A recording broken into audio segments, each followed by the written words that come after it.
Hold up. We got bad guys nearby.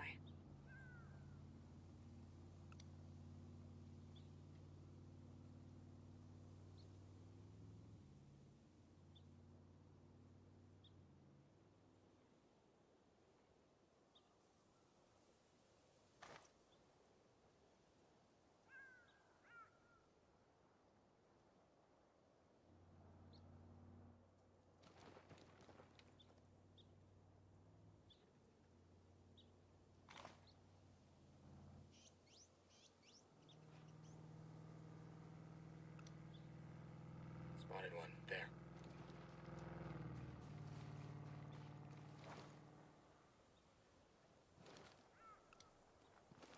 Located a bad guy. Over there.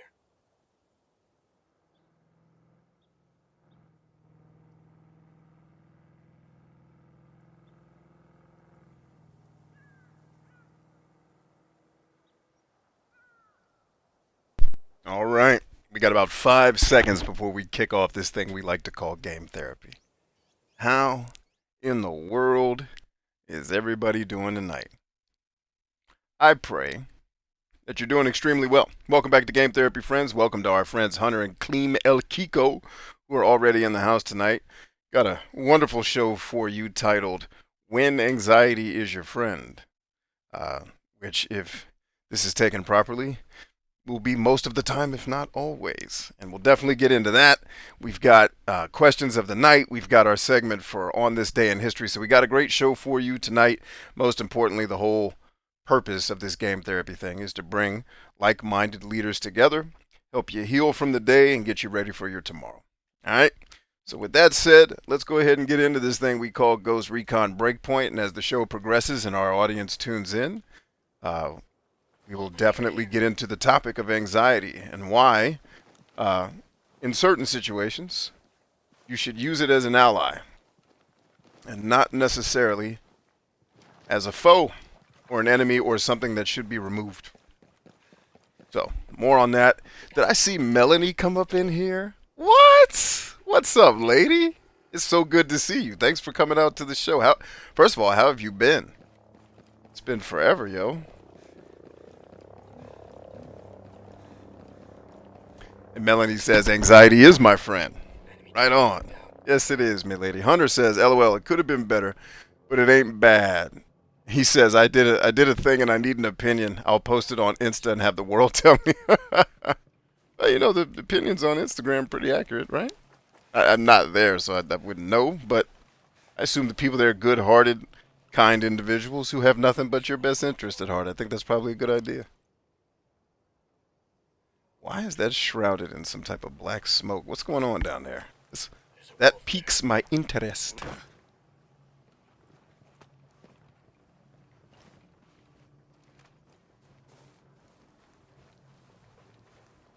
Ooh, that's why. Never mind. I'm not trying to get my characters killed right in the first 5 minutes of the dang show.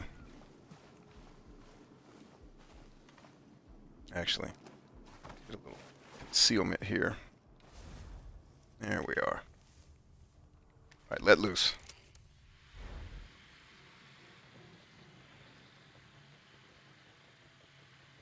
Okay. Oh, it's just a patrol. It's not that big a deal. We actually could probably drop them relatively easily. I'm also getting my bearings back with Ghost Recon Breakpoint here. Many who have been friends of our shows for quite some time know that Ghost Recon Wildlands is easily my favorite shooter of all time.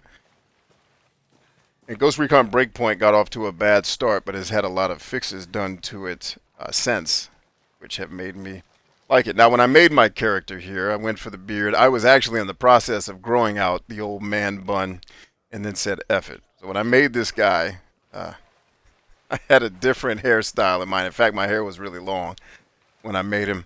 So we'll have to get him a buzz cut here at some point. We'll have to go see the barber, if there is indeed a barber in this game.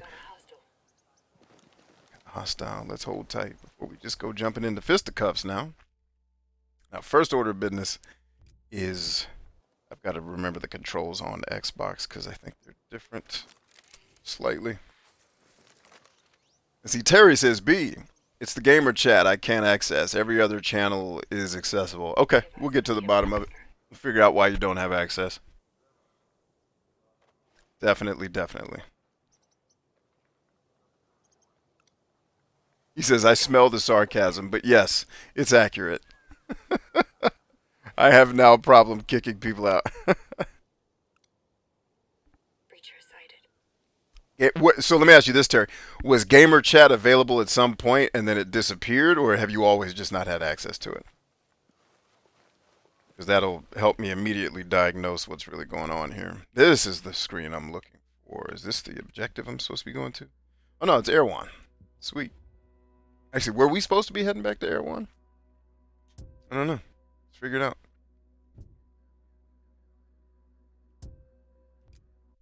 Let's get back to Erewhon, baby. Where is it on my map now that I just pinged it? Oh, stay low, stay low. Enemy patrol. Position there. Enemy patrol. No need to engage. They are not. Oh, dang, I'm a click out? I thought it was much closer than that. All right, helicopter time. In fact, I think I see one. It was there and disappeared. Okay.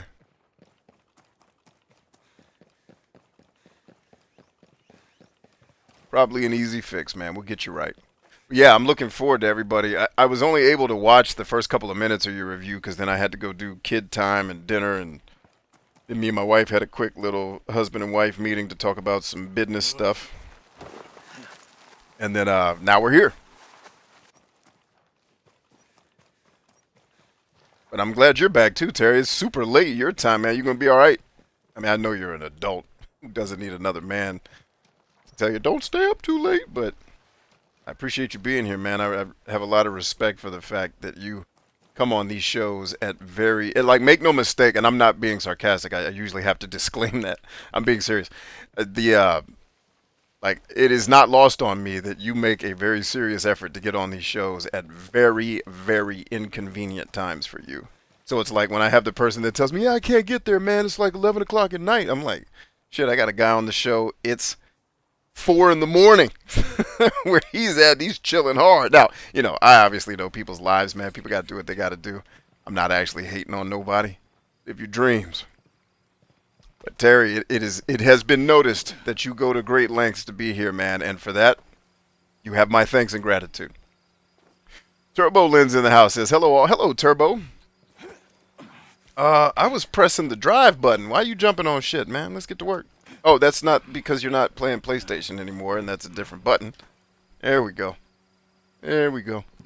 Got to remember we're playing Xbox, baby, not PlayStation. Y'all too slow getting in the car. I'm out. Peace. Next time. When I say get in the car, we leave and get in the car. I got ran over like that. Did I ever tell you guys? I'm going to make one of these shows. I'll tell you the story about how I got ran over by a car and survived. Have I ever told you guys that story? And when my own damn quarterback ran me over with his car, and didn't even realize he did it. I'll tell you all the story. We'll get into it at some point. Ah, all in there. Looks like Jolly just posted to Discord that we're live. I just heard the beep in my ear, and I think that's what that was. You still have a timer up. This stupid thing. I'm sorry about that, gang. It refreshed, and I didn't see it. Thank you, Turbo. I switched screens, and when I went back to the old screen, the stupid-ass timer sometimes still comes up, so I'll have to work my process out. We'll get it. Thank you, though. You've missed exactly nothing except me yelling at characters to get in cars. So I haven't done any of the fun parts of the game yet, so rest assured you haven't missed anything. Except me fumbling through menus and trying to figure out how the game works again.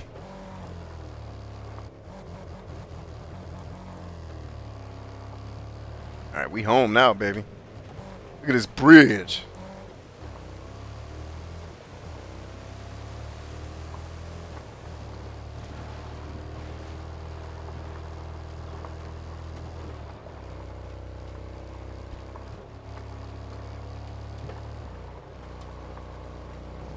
Slow that down, baby. Oh, Jesus is the way. I thought we were going to push through there. Now we're going up and up, baby. Up and up. And now we are at the crib. What up, everybody? Peace. That's how you roll out of a car and make sure it doesn't fly off the cliff. Look at that. Look at that pimp. You can't even do, what's that sport they do in the Olympics where the white people roll the ball real hard and it has to go to the thing, and they have to not hit the other balls. Not bocce ball. I know the sport, the Olympic thing, where they got to roll that shit. That's what I just did. I just got as close to the edge. Look at that. Cold pimping. They don't know me.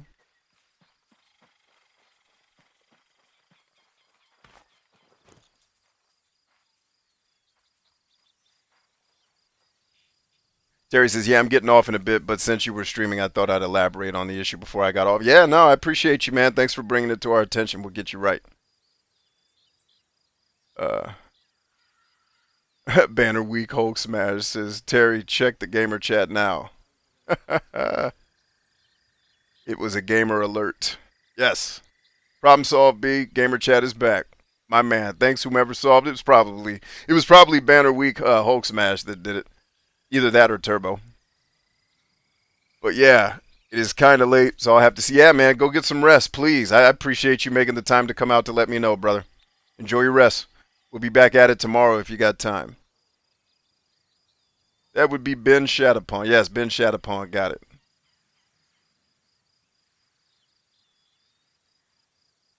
Lisa says, hola, mis amigos. Hola, lady. How are you? Curling. Thank you, Ryan. Thank you. I couldn't find it in my brain. Curling. Exactly right. I just curled a SUV. Look at that. Curled. Like a pimp. They don't know me. Make me put my pimp shoes back on. Come out of retirement.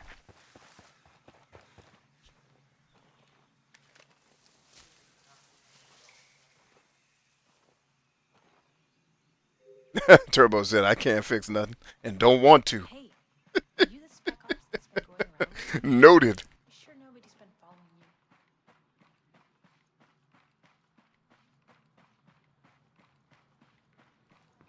You gotta have some serious stones to do curling. Stones? Like bravery? That's what stones means to me.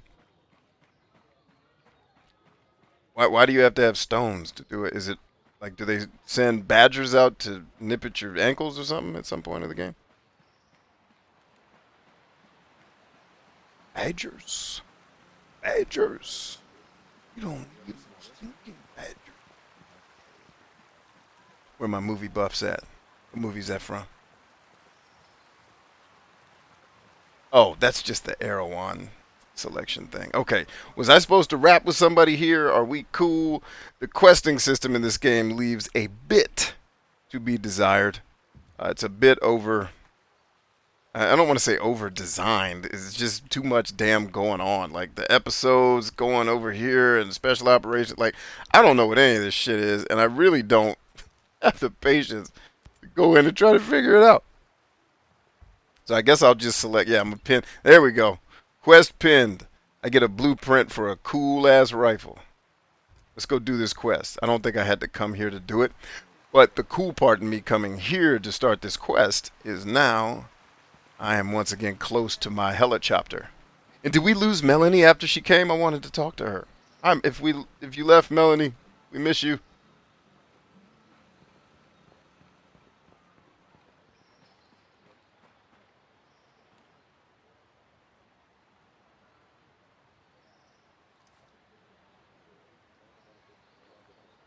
Oh, it's a stone. I thought it was a ball. You were making a pun. I got you. I got you. I needed to be a bit more well versed in curling to get the pun. I'm a little slow. Oh, snap. I need to go get my hair cut while we're here. Let's do it, y'all. Let's get the hair right. Can't be walking around with this man bun anymore. I don't have it after I cut it off. The beard's about right. His beard's a little shorter than mine, but we'll live with that. That's all right. And it's quite a bit shorter than my beard will become here soon. That's okay. It's the best beard we're getting for the money. Where's the chop shop at? Where do I go to chop the wig? Anything different since that broadcast went out? Pimpin'. Outcast saved my ass out there. You Might be think a this good is how idea to things were join going to go when forces. Sentinel came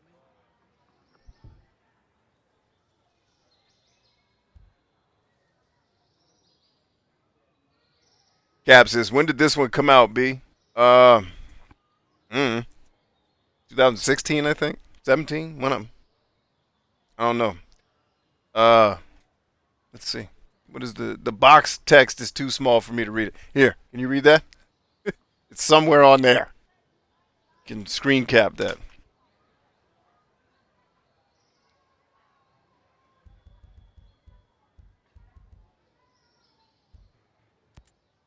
Seriously, man, you need to recover. You're way better with drone technology than I am. I need you out there. Well, you're just gonna have to suck it up, Yeah, buddy. Ryan, we need you out there. Maybe if you had paid attention in cross-training. I did, asshole. But it's your specialty. I'm just not as good with those things. Right. We all have our part to play. This is Nomad. You've got your wheelhouse, and we all stay pretty much out of your way when you're working. That's how this goes. Keep pushing yourself with new challenges. Learn everything you can. Rally other folks to fill in the gaps. That's great and all. But I still need you, man. Aw, you like me. You really like me. I don't know why I bother. Brother, I know what you're doing, and I appreciate it. I do. God knows I feel useless as hell holed up here. You're just gonna have to find another me. That dude got pecs, bro. How much bench pressing is that dude doing while he's in this hospital? Need to work out with him. Damn, look at him. Look at his chesticles.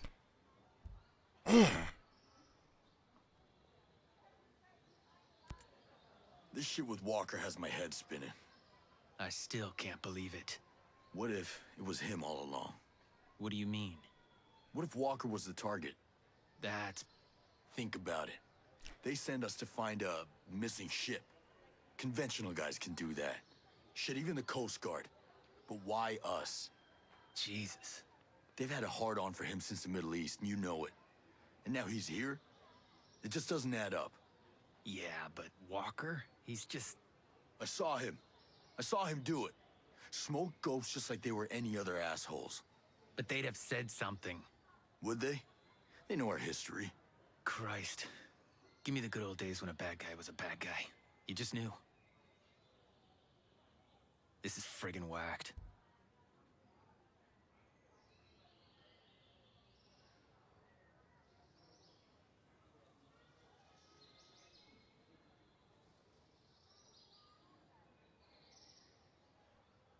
Cap says the glasses are fire. Thank you, Cap. Later, brother. Just trying to enhance my sexy. My wife loves it. As soon as she saw me today, she's like, dude. Because I was not dressed when she left the house. I was still in my workout clothes. She came home. Or actually, when she came home, I went to greet her. And I snuck up behind her. She turned around like, holy damn, B. I was like, yeah, babe, this is what I do for you and all these fucking workouts. I'm not doing this shit because I like it. That's not true. I do like it. But I like her more. And she's like, yeah, the glasses and the shirt. You alright? I was like, you married me. I gotta be alright. Shit. Attracted a person like you. Ugly don't attract. Ugly don't attract that kind of pretty. Oh, man. So where's the haircut joint? I know you can get your haircut here. Where is it? People tell me I can't cut my wig, ho. It's probably at the shop. The shop probably cut your wig back. Hey, yo, I need to push my wig back. Holla.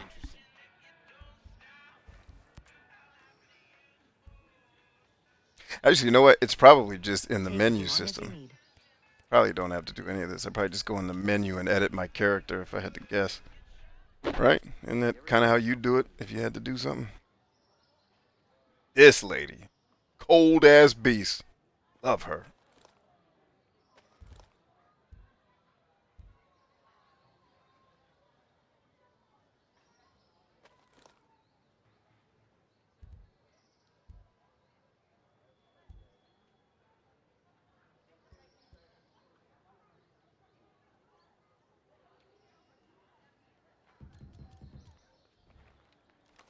There we go. Here we are. We got him. No. Hell no. Get that shit out of here. You're not even going to bother to fade my man's wig up? That's unacceptable. And you know it is. You don't just have a regular ass high and tight? That's not a haircut that you can get in this game? Who made the haircuts in this game? You're terrible at everything. cornrows. Get the.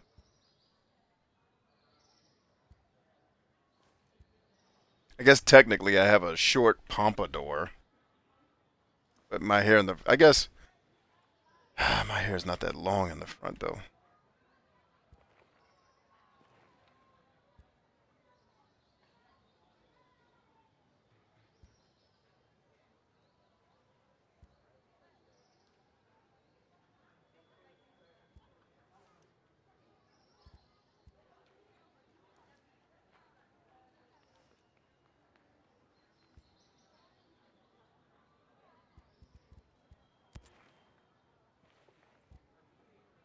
Definitely not that.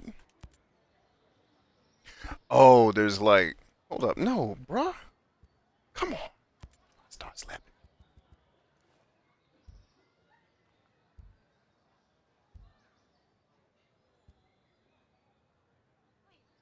Alright, looks like we're going. The mohawk makes sense because it's really short and it does have hair, but my hair doesn't go all the way back like that. It's ridiculous. How you not going to have a regular ass fade? Okay, we'll do pompadour. Close enough. Spent more time in that menu than I ever wanted to in the history of mankind almighty. Let's get out of here and go have some fun. And then we'll get into tonight's topic. By the way, question of the night. Let's jump into that. Do some ice breaking. You guys ready? I think this is one I've done in the past before, but we'll have fun. We got a lot of new folks here. See, Ryan's got to scoot for a minute to top off his diesel before 400 feet of snow. Roger that. Harley's in the house. Hey, Bryant and chat. How's it going? It's going great. He says you're SF. You get non-reg hairlines. I guess so. Oh, God. I mean, I guess technically the haircut I have wouldn't be reg either. Like the first of all, high and tights are against regulation. That's the funny part. But they just kind of became like, fuck it, it's fine. Or I'm sure at this point they've probably changed it. But there was a time when I was in that high and tights were technically against standard.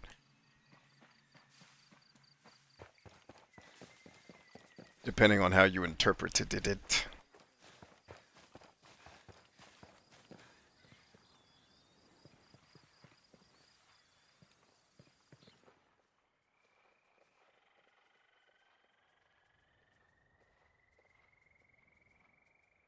He says you can create your character in this one. How I missed that. Well, here's how you missed it, Cap. There's 47 damn menu pages full of too much frickin' information. This game has way too much shit in it. Like if it were so many things I would do to make this game better, but I get that in order to fund a game like this, I think, maybe I'm wrong, you gotta make a lot of money off of it.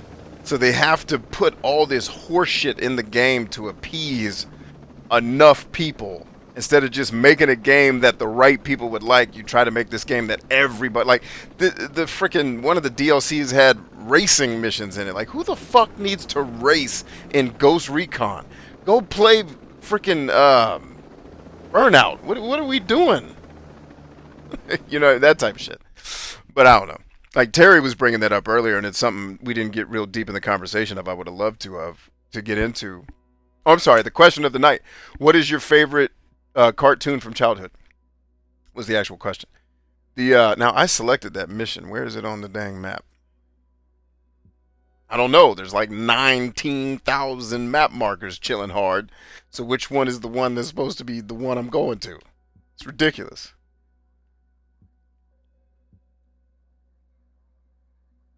Now, and I thought that I had already gone into the stupid ass story and selected the frickin' quest. Didn't I?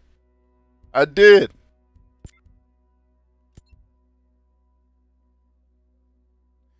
Wait a minute. It said his base is where? This is more convoluted than frickin' Elder Scrolls.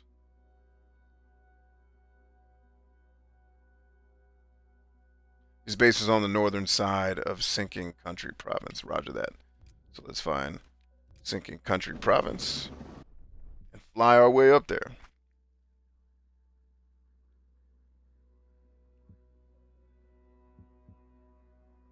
Yeah, there's entirely too much shite going on.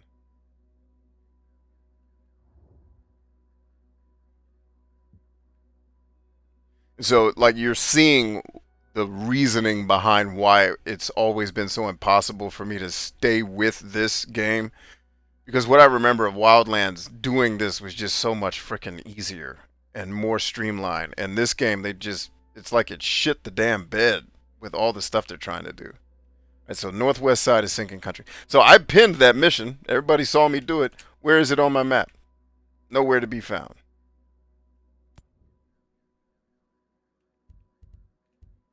Like, it says it's pinned. Where the hell is it pinned? Northern side is sinking country province. That's where I am. Which northern side? This northern side? This one? Or maybe this one? No, the blue things are all weapons. So it's like, what is the player supposed to really glean? Like, how is he supposed, she, he, whatever, supposed to really put that together? You know what I mean? Now, I'm assuming I'm missing something very simple. That's like, oh, Brian, you're supposed to go here because you're an idiot. Oh, probably. But how would one know that?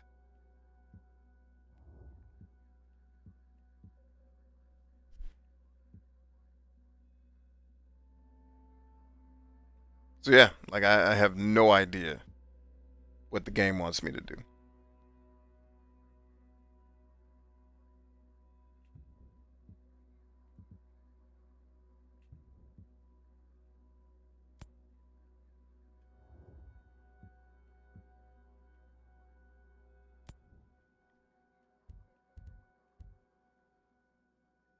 Oh, the actual mission is improve your gear and skills to tackle. So it's telling me I can't do this objective, but it put it on the map and made it pinnable because the people who made this game are fucking geniuses.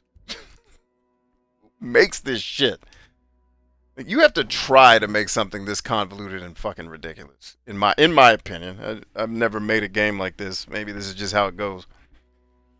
But for this to be such a great experience outside of the administrative management, it's really disappointing that you have to do this much. So, Cap, here's probably why you miss stuff. It's because the game is too convoluted.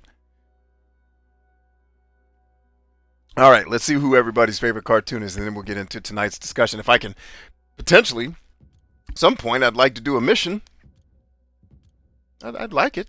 I wouldn't mind doing a good old mission if you guys would be agreeable to me, doing a mission. I'd love to do one. Let's reach his front office. Can we get there? Yeah, let's replace that. It's located in the northern part of Infinity Province. It is east of Ravenwood. Okay, thank you for the hints. I feel like if your game wasn't so convoluted, you wouldn't have to write all that down. Just give me the dang map marker, which I think is this. Yes, it is. Let's roll. Hallelujah, we figured it out.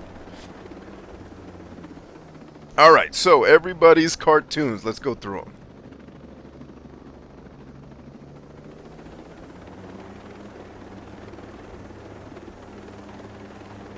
Yeah, you'll stay in your menus a lot in Outer Worlds. That was one of my critiques of it. It's like, alright, man.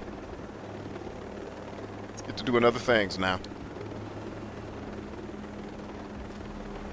Let's see, Cap says DuckTales. Oh, man, that was my joint. DuckTales is dope, Hunter. Good call. I love a good DuckTales episode. Hunter also threw out Gargoyles. Ooh. Nice one. I love the video game, too. Gargoyles Quest. It's one of my first, white brick Game Boy games, man. It's great.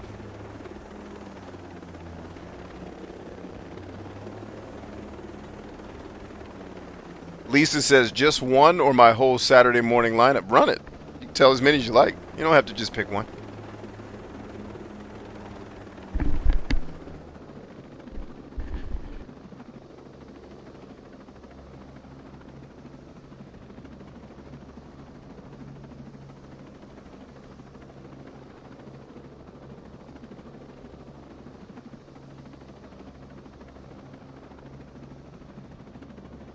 Turbolin says underdog and Popeye minus the spinach at the time. I actually like spinach to this day and did as a kid because of Popeye. My mom's like, you can get like Popeye. I was like, Mom, I can get strong? She's like, yeah, I started killing spinach. Yeah, I'm gonna use spinach every day. Squally's in the house. What up?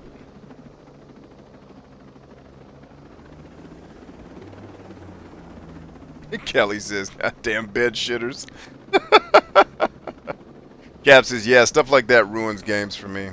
It's unfortunate. I don't blame the people that had to work on this game, obviously, because they're under the demands of people who are trying to make money. And so it's like, make sure there's races in it too, so we'll get that audience. Like I've sat in those meetings corporately where idiots are trying to make decisions. They could not be further removed from understanding their customer, and you're trying to help them understand, but they think they know better, and it's just like, all right, yeah, we'll put races in Dark Souls. Yeah, that's a great idea, Phil. Thanks for coming to the meeting. Hope you fucking die on the way home. You know, that type of shit. Like, why? But that's how these things get so convoluted, is when you have too many damn cooks in the kitchen. Oh, it's this mission. I remember this. This is how we... Oh, this mission. Fun. The fun has arrived.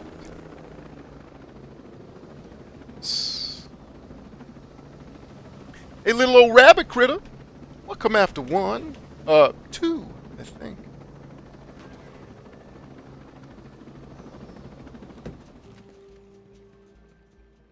Right, we got our sniping position. Let's make it work. Heads up, bad guy over there. Creature identified. Roger. I could do this part of this game for hours, man.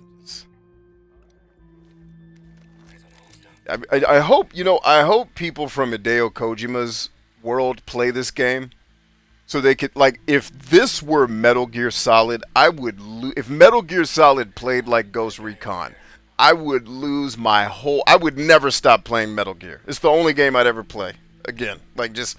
If you could take what this game is conceptually as the action parts of the game and trade Metal Gear's hide-and-seek bullshit for actual stealth like this game does, I'd be in heaven.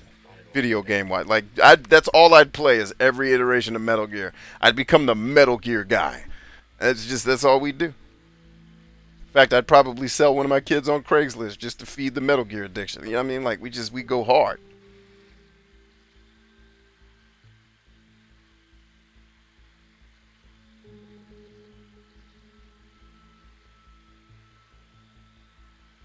All right, who else had cartoons? Batman the Animated Series. I don't think I've ever seen that, but I've heard a lot of people give great compliments to that. So probably picked a great one there, clean.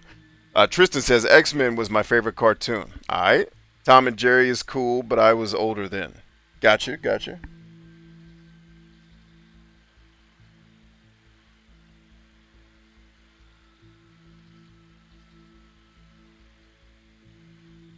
Favorite cartoon was Daria, says Kelly Conway. All right. Nice little eclectic choice there.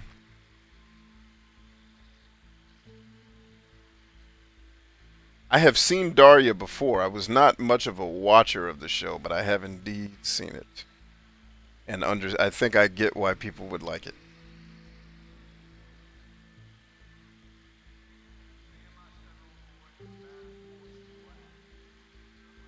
Turbo says there were only cartoons on Saturday, 4 channels. Yeah, you're not old. Shit, it was 3 channels when I was getting started watching that shit. And I know you've been around a little longer than me. So you're not that old, Chief. You're good. Because if you think about it, going from limited channels like we had as kids to 6,000 channels, I don't know that progression took very long. It went from, hey, you had like the basic broadcasting networks, right? NBC, ABC, and all this stuff. And then you had what was called cable. That's where you get your HBO and shit. But I remember the flip being in the 90s. And it was like during the In Living Color era, where really the only channels you watched were the major networks, Fox, and if you had cable, you watched a couple of cable channels. And then all of a sudden, like, cable was like the cooking channel and the humping channel, and Cinemax is going to just be the sex channel. Like, it just became, and then there's 9 cooking channels and 4 sports channels, and ESPN very stupidly made 9 different channels for their shit, not knowing that they'd eventually get disrupted and destroyed by the internet, who could do everything they do faster and better than they do, because they run like an old machine.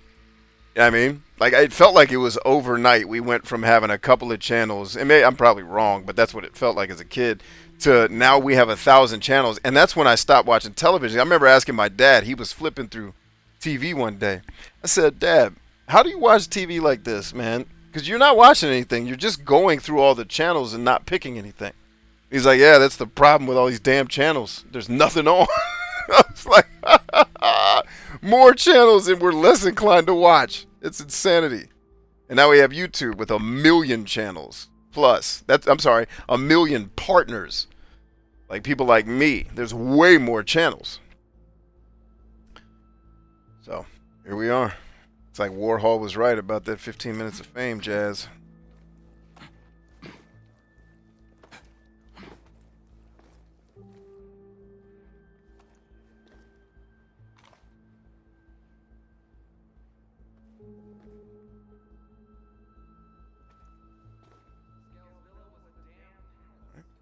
No, I don't want to sync yet. I want to make sure we've got everybody before I start shooting.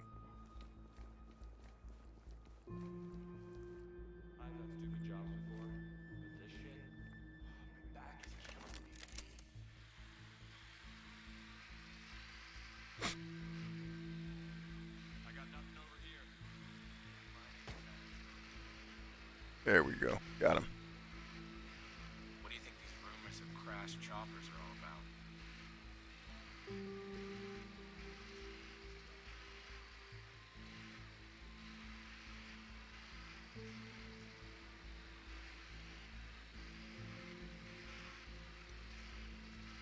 Heads up, bad guy over there.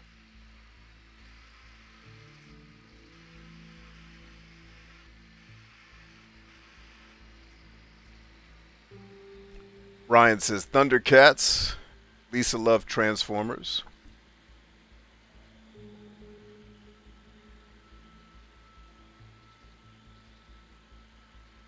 Turbo said Pinky and the Brain, which somebody must have said Animaniacs, which is that's a favorite on my list too.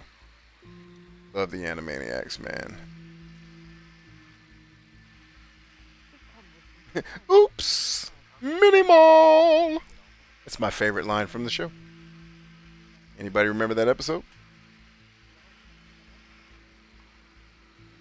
Like, that was the first cartoon I think I ever saw that actually made me laugh out loud. Like, this is hilarious. That Oops Mini Mall scene, I think I cried during that shit. Like, this is comedy, bruh. These people know what they're doing.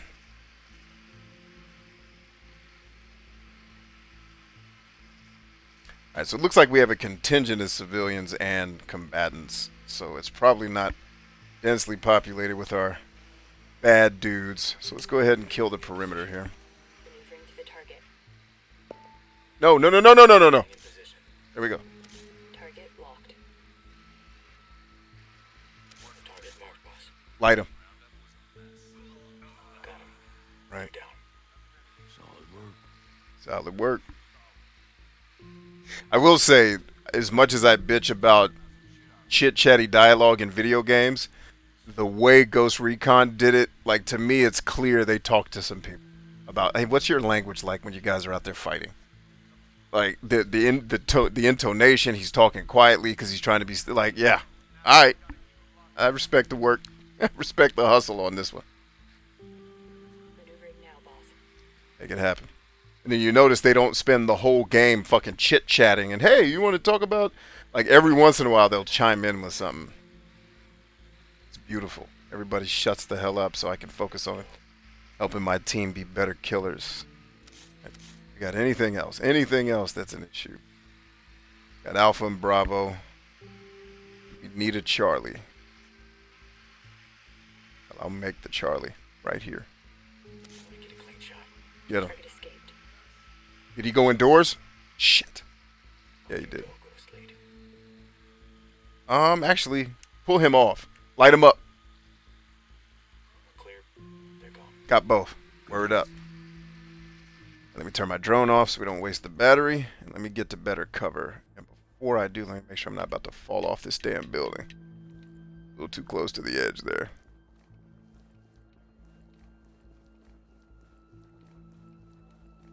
Oh, shit. I did not suss out the fucking patrol the way I should have. I'm sloppy today. Oh, it's the drone. Wait, I thought you killed the drone. Shit, I'll kill the drone. Get out of this. I got it. On me. And it's my fault for not seeing there were 2 damn drones in this place.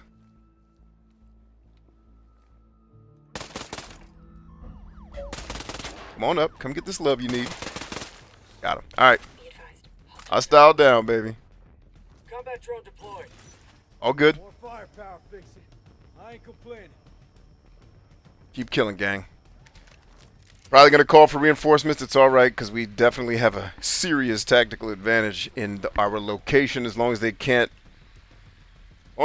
train artillery on our position, we're going to be good to go.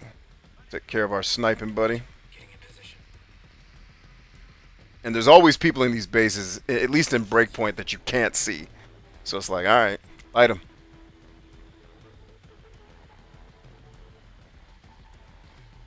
Got him. Alright, sniper down.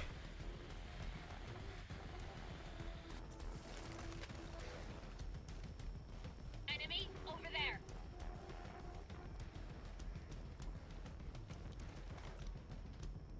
Bad guy spotted.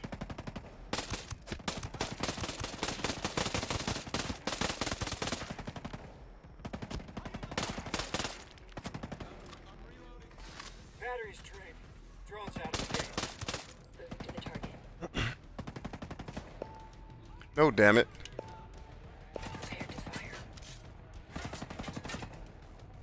Light his ass up. No!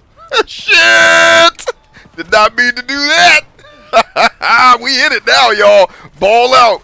Let's just go hot. Let's go hot. Let's get hot now. Y'all ain't getting hot like I'm trying to. What's the damn button I'm supposed to push to get y'all to go hot, damn it? God, they make this so much more than it needs to be. Ghost Recon's gotta fix that shit. It's been like that since the Xbox. Like, if I'm in a firefight and I'm shooting, unleash. All that bullshitting. Oh, did he get stuck in the terrain? Oh, that's why I couldn't kill him. Interesting. We got them all here. Moving to your location. Make it happen. The area. Okay. Let's see what we've got here. Come on down to the door, baby. Come on down to this door. Marked. Thank you, lady. So that's her ability to mark people, like I was telling y'all earlier on the show. That's my lady. Ooh, Fraggle Rock. I think that's Miko's favorite. One shot, one kill. That was, yes, indeedy do. Come on. It's okay. I'm gonna get me some. You about to die, bruh. You ain't about to get shit. Headshot, bitches.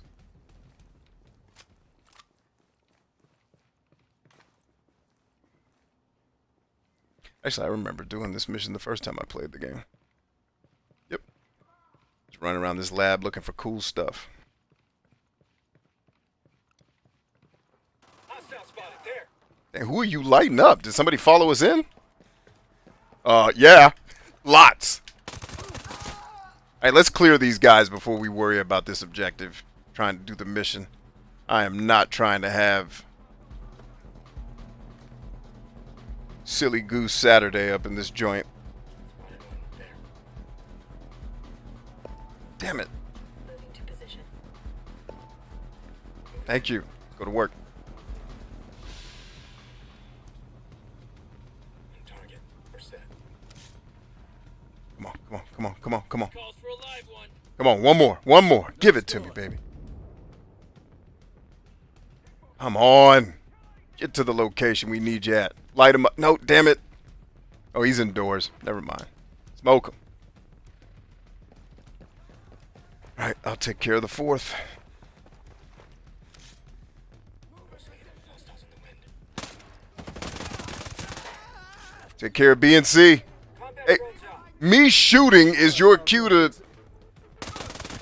walk up that target, baby.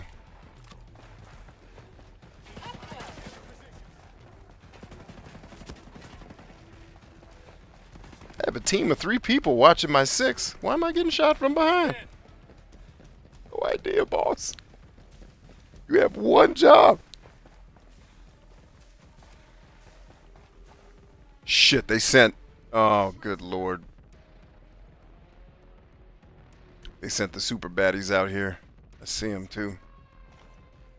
Let's Get this hit the target. You see that? You see that roll? You see how I got you, son? Walk up that target, baby. All right, clear. Hey, hey, hey, be cool. We're not gonna hurt you. Afraid. Any idea how to find this location? Here's the location of what you're looking for. Thanks a million. Love that they don't belabor those dialogue scenes. Well done, Ubisoft. That's a good one. I don't need to have a 4-minute conversation with someone who's just giving me a map marker. They cut it short, as they should have. Bless you. That's respecting the player's time. Alright, now let's get back to a semi-safe location. We'll have a little short discussion about tonight's topic. When anxiety is your friend.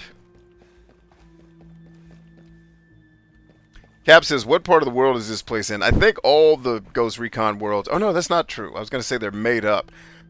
I think this Ghost Recon is made up. The last one was in Bolivia, I think. Was it Bolivia? I don't remember exactly.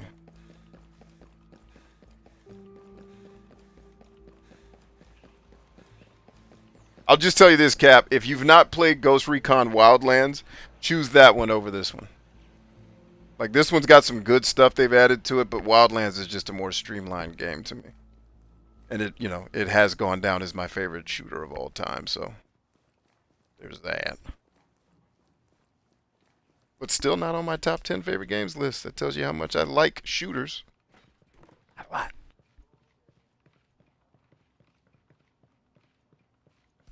Just make sure we're not leaving any gear behind.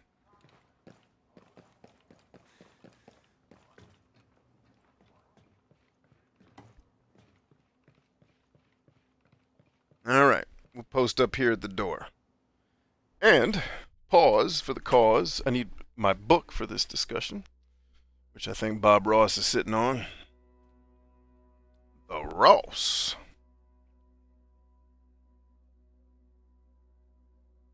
See, Cass says, ugh, had the stream up, but the secondary computer crashed on me when I touched its power cable with my foot. I think the air is too dry here, and we're having static problems. Ouch! I'm sorry to hear that, man. I got the Ross here with me, so that makes everything okay. If Bob Ross is with us, we're good. Good to go.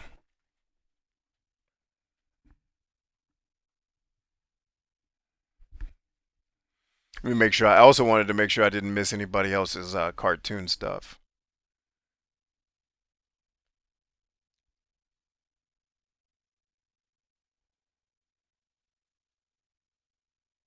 Hardest says the Ghostbusters cartoon. The Ghostbusters or the real Ghostbusters cartoon? That's important. I actually loved Ghostbusters more than the real Ghostbusters cartoon. You can believe that. Because I also used to watch the Ghostbusters cartoon that wasn't the real Ghostbusters cartoon when I was eating my Rocky Road cereal that Post Cereal decided to stop making because they suck. And oh, I tried our little recipe to make Rocky Road on my own. It didn't work.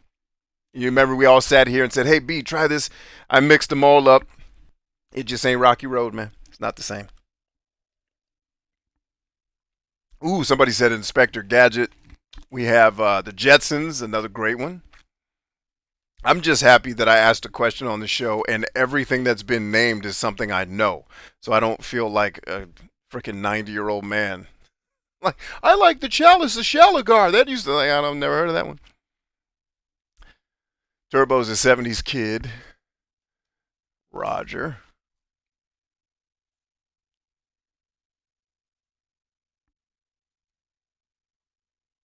ESPN the Ocho Dodgeball Championships. Yeah, exactly. Tag says Teenage Mutant Ninja Turtles. That's a fantastic choice. That's a hard one to argue against. It's a fan. Have you watched Angry Video Game Nerds breakdown of the Teenage Mutant Ninja Turtle series? It's really good. Made me want to start watching it again. Stash says Voltron. Another great choice. Now, do you like the lions or the vehicles?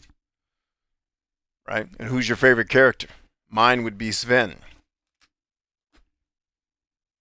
Which also probably lets you know whether I like the lions or the vehicles better.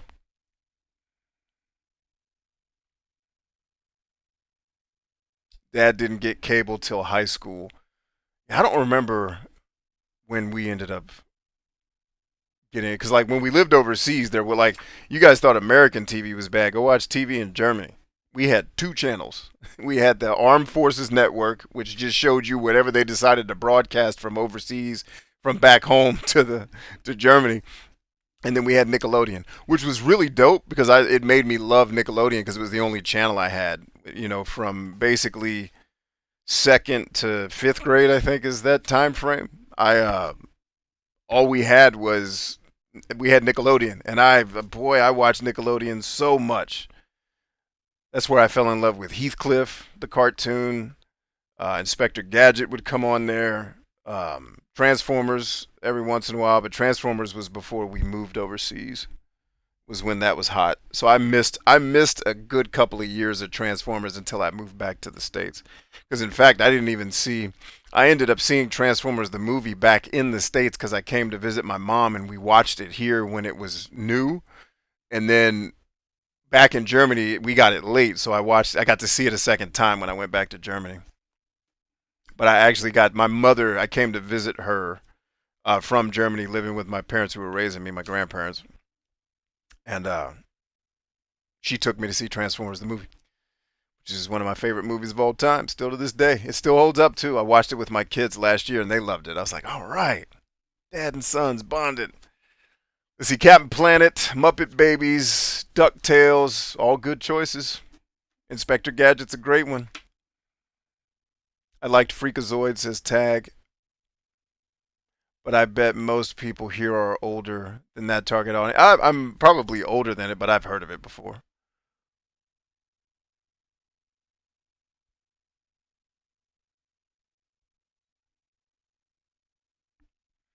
Hunter says, Ghost Recon with hot words instead of hot keys. It would be easier. Yeah, but my bigger frustration, Hunter, is not the shit that this game does wrong doesn't require commands. That's what pisses me off. It's like if I'm in charge of a 4-person fire team, this crazily decorated special forces operation, when we are being shot at and I'm returning fire, I don't need to look at my team and say, hey guys, help out a little? Get in there.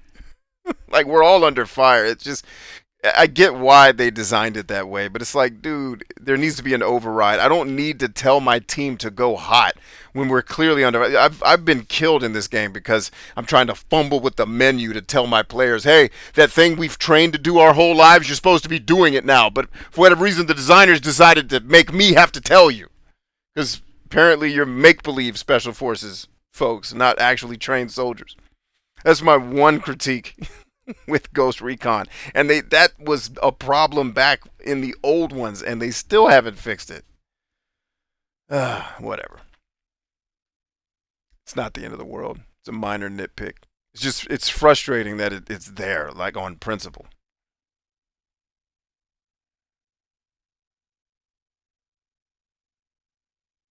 Lisa says, hey, Bob.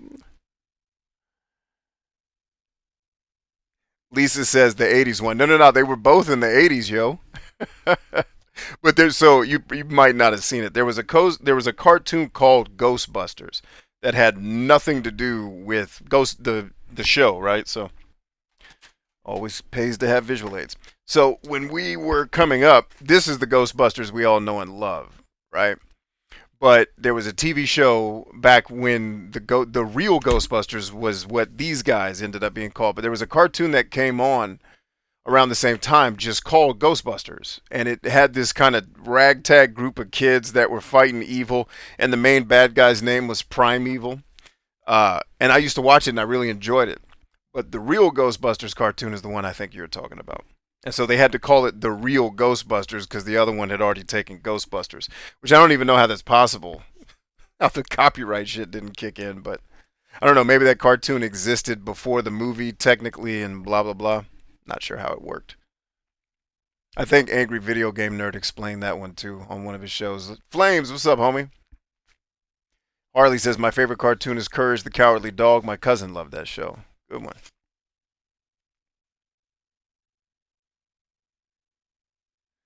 Let's see, Cap says, I need to grow my beard out. Can't get too much growth. Any suggestions? I don't know how to make hair grow that isn't growing, but hair is skin, so take better care of your skin is what I would tell you. especially in the realm of keeping your skin moisturized and not dried out and brittle.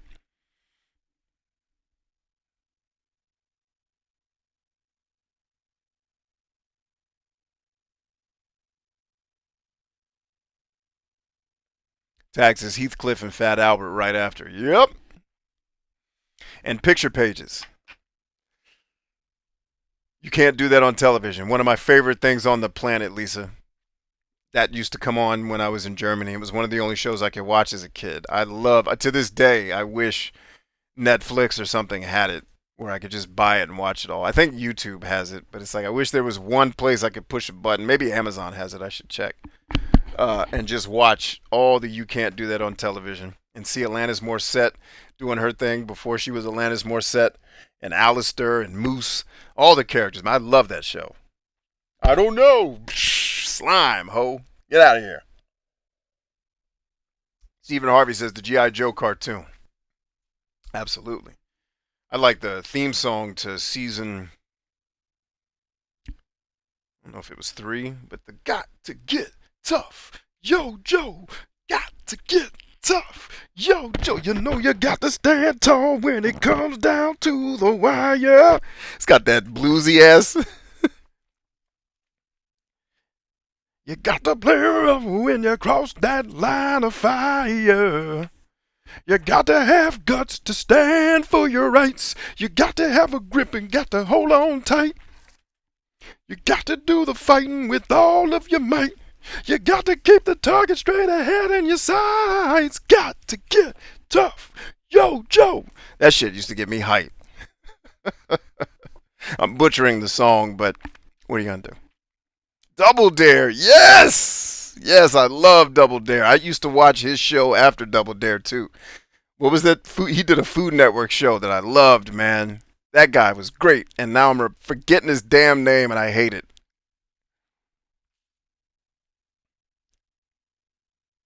You know what I also loved about Nickelodeon was Wild and Crazy Kids. Any show where you could win things, I was like, I gotta win. I'm gonna call in. I used to watch Bozo with the kid throwing the ball to get the $100 or whatever. I was like, get the money. I used to love watching that stuff. Like, I'd be praying for the kids, get that kid the money. Let him win, Jesus. And then apparently Jesus didn't like the Bozo show because none of them kids ever won. It's like they'd throw the ball and would bounce out of the damn thing. Like, oh no. God, the fact that a TV show had kids throwing balls into buckets and we all got around to watch that boring shit. What has happened to humanity?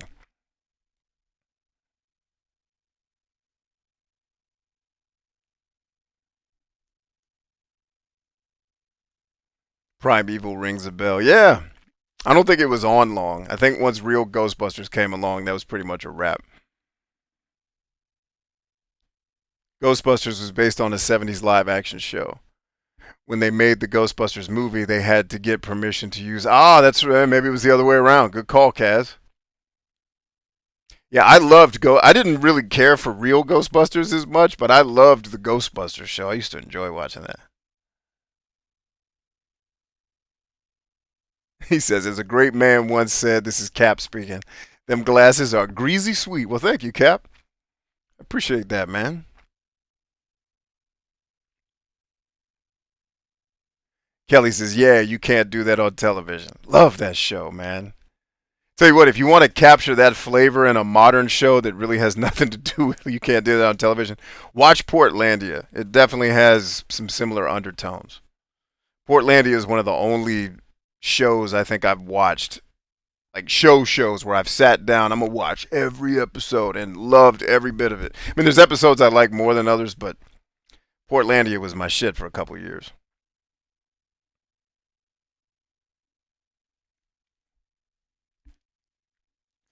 Kaz says, I was a big Animaniacs fan, as was I. And the same person made Freakazoid. I didn't know that. Good to know. Didn't have Nickelodeon during the 90s, but did have Kids WB. Yeah, the Nickelodeon stuff I was watching was in the 80s. But I don't remember if we had Nickelodeon. We would have ended up getting it in the 90s when we got cable.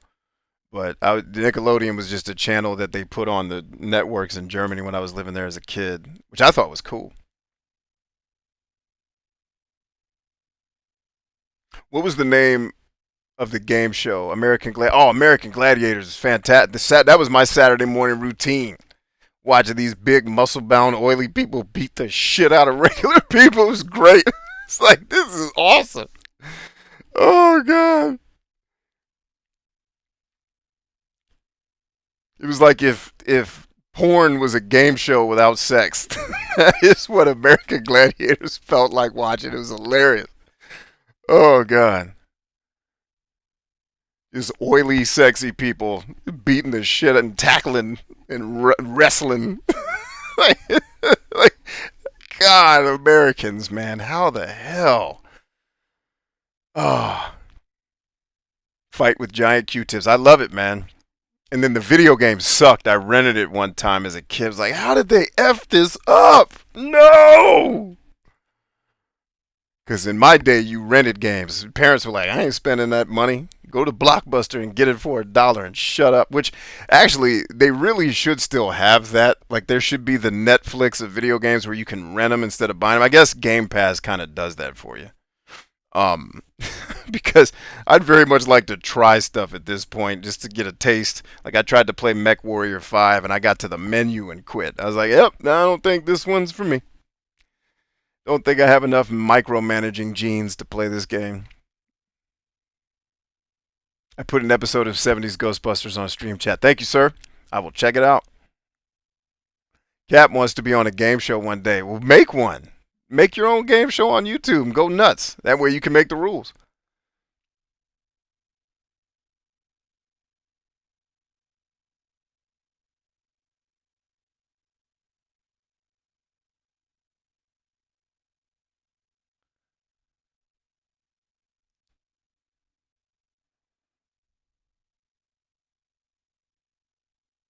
Victoria, hey. What's up, lady? It was very nice to get a message from you this week.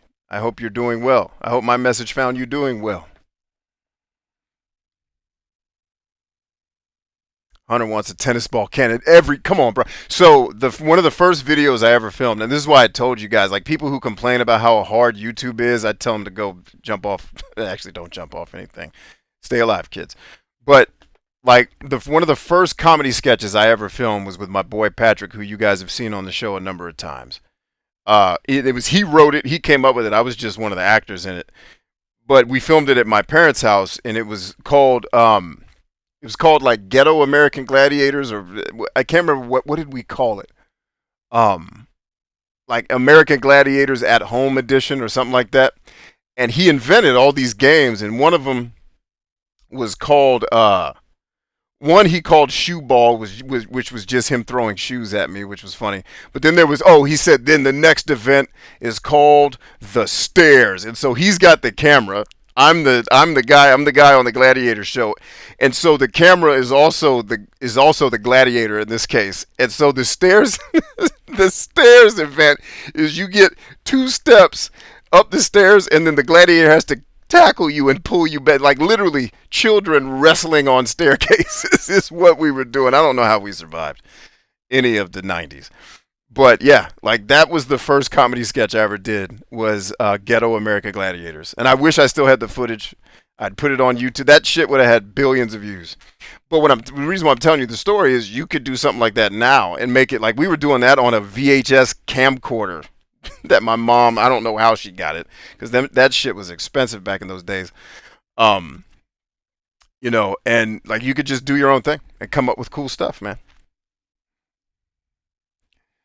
Victoria says, red goggles be dope. Thank you, lady. That NES Gladiator game was garbage. Nickelodeon Guts was better as a game. I never played that. But yeah, Hunter, I got to get one of them tennis ball cannons, was the whole point of that rant. Victoria says, yeah, it was great to hear back from you. Cool. I look forward to hearing from you. He says, jump off your bed and get a real job. It's funny. Dude, that shirt in the background, can we get a close-up? I don't know. I don't know if we can with my camera configuration on this show. We could try. Let's see if it'll let me pull it up live. Actually, yes. Yes, we can. we can get a close-up. Here we go. You ready?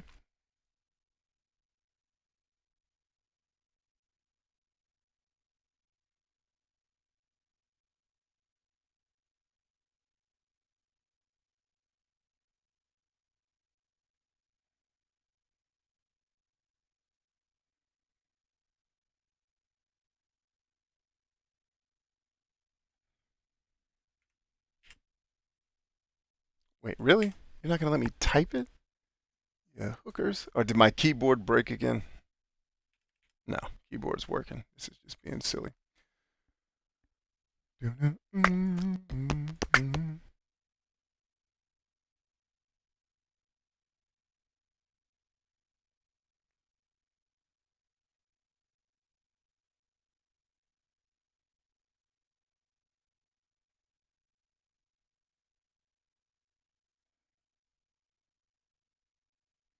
And there you go.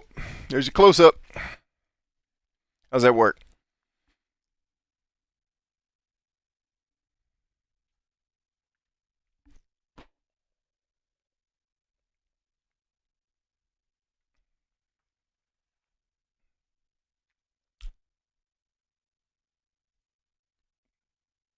Ooh, yeah. Back to normal.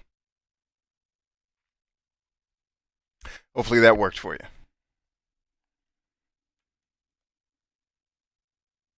He says, "Oh no, he's gonna break the stream." No, I am absent-minded at times. I am not incompetent.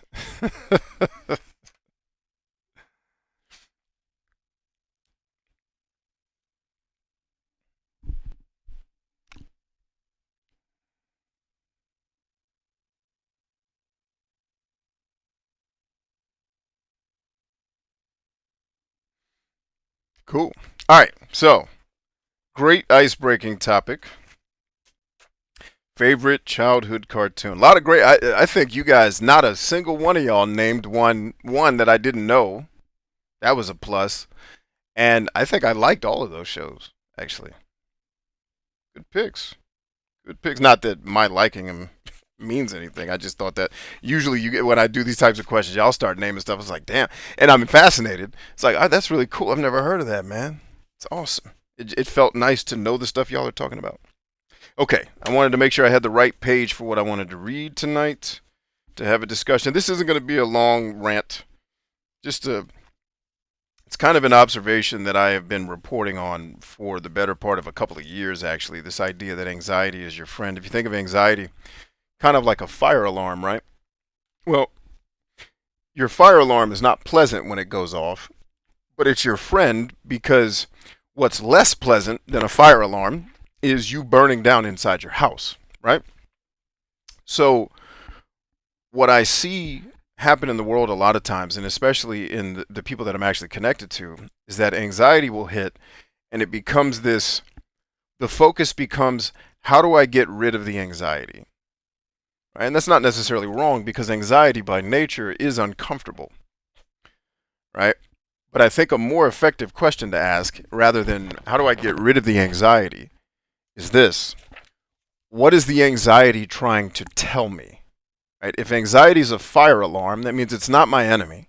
And that means maybe, at least in the short term, when I experience it, I shouldn't be thinking about getting rid of it. I shouldn't be thinking about throwing it out. You wouldn't destroy your fire alarm if it saved you from a fire, right?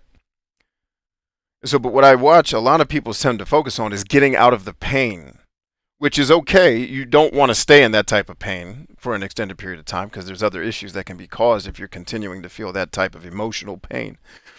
But what I'd submit to you is that a more effective question could be, in the short term, instead of how do I get rid of this pain, what is the fire alarm? What is the anxiety trying to tell me? What is it trying to warn me about? And I think a good example is here, just to see how natural it is to be anxious. Because at any given point during this human experience, we deal with a lot of anxiety. I don't think it necessarily regularly reaches these clinical levels where we all need medication. When you look at the amount of people that consume coffees and teas and caffeines, these uppers and downers, it's obvious that humans are looking for palliative remedies to emotional pain, right? Which isn't necessarily a bad thing inherently unless it goes overboard, right? But this is the section I wanted to read right here. And it just simply says this. Although child rearing practices vary greatly, the emotional dimensions of social bonds are probably controlled by highly conserved biological processes that guide expressions of both parental and infantile behavior, and the consequent feelings that parents and children develop for each other. Okay, so in the context here is we're going to go into anxiety in mothers specifically. So here we go. Before the birth of their first child, women commonly worry about their future adequacy as mothers, but such doubts typically vanish as if by magic soon after the birth of her baby. And you guys have heard me talk to some degree of that ancient scripture that talks about the peace that surpasses all understanding will guard your hearts and minds in Christ Jesus, right? That biblical scripture.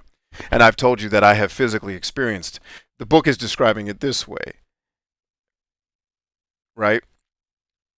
Before the birth of their first child, women commonly worry about their future adequacy as mothers, but such doubts typically vanish as if by magic, the peace that surpasses all understanding. Like, why am I all of a sudden not scared anymore? We're going to talk about why that is, right?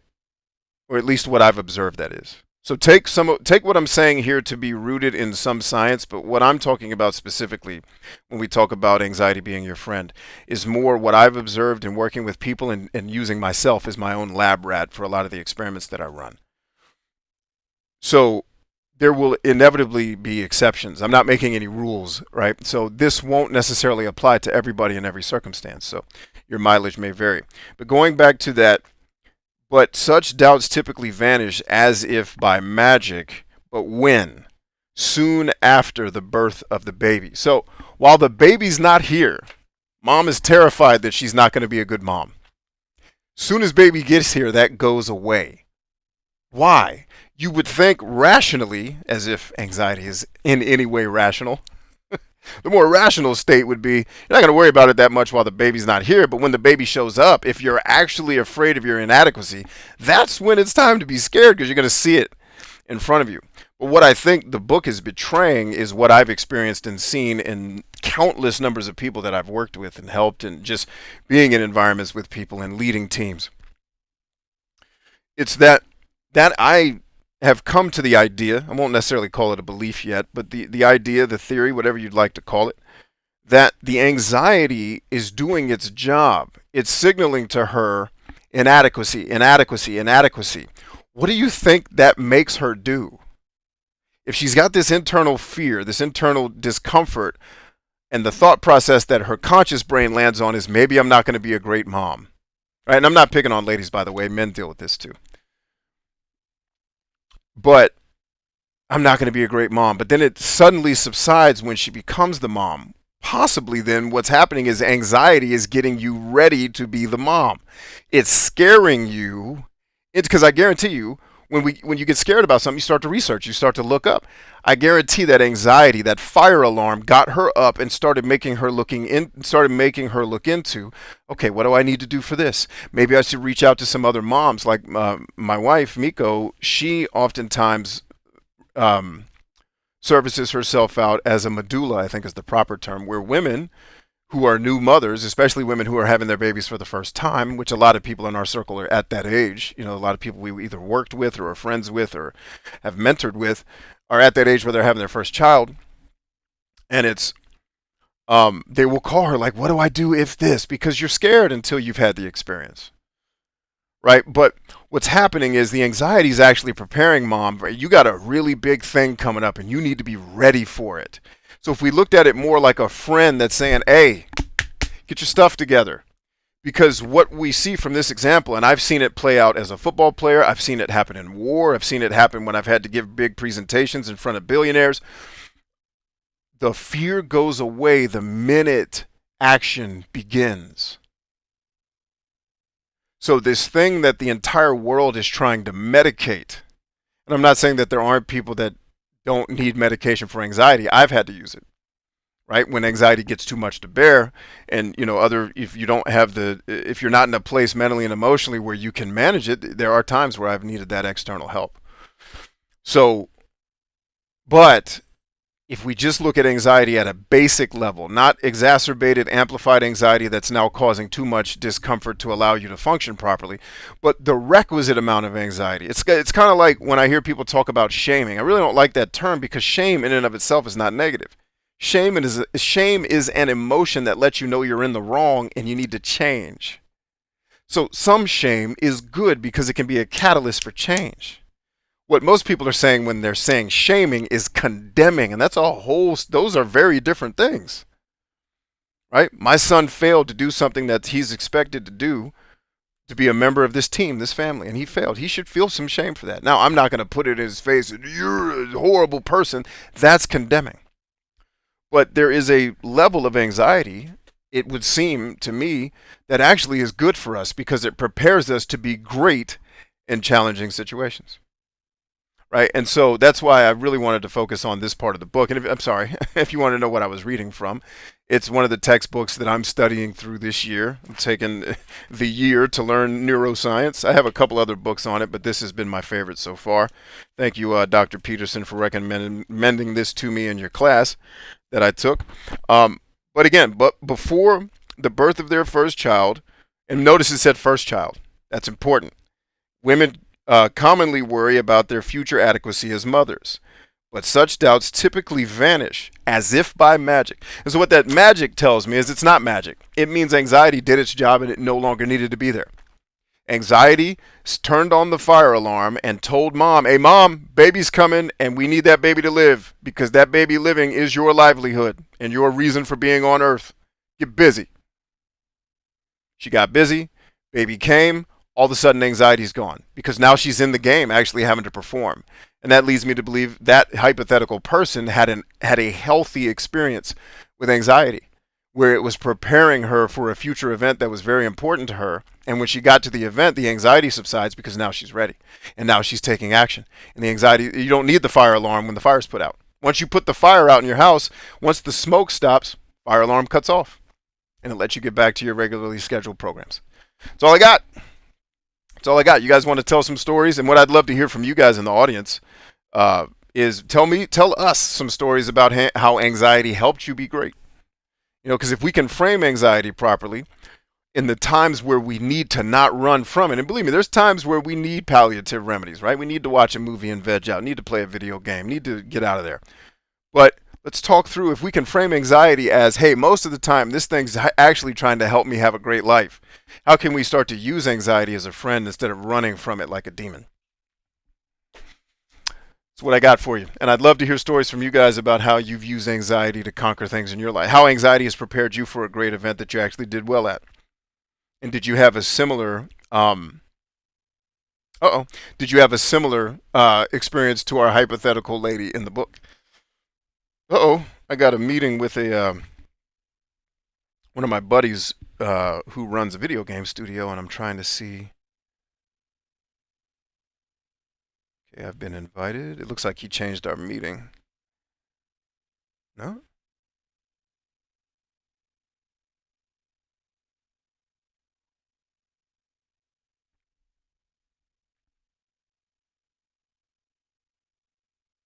Okay, no. Looks like we're good.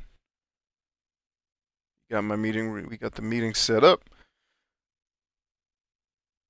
So yeah, I think I told you guys a couple weeks ago that a couple years ago I got to become acquaintances and a help to. I won't say his name because I don't know if he wants his I don't know if he wants his name out in the public space. But the founder of Mega Cat Studios. And I became internet friends a couple years back, and I was helping him through some of the marketing things going on. He had seen some of my YouTube stuff and wanted to ask some questions about marketing his video game company. But a lot of our discussions really got away from marketing and got into more helping him with like operations and sales channels type stuff. Because my background, like I'm a badass at marketing, but I learned that skill after my real bedrock skills, which are leadership and operations.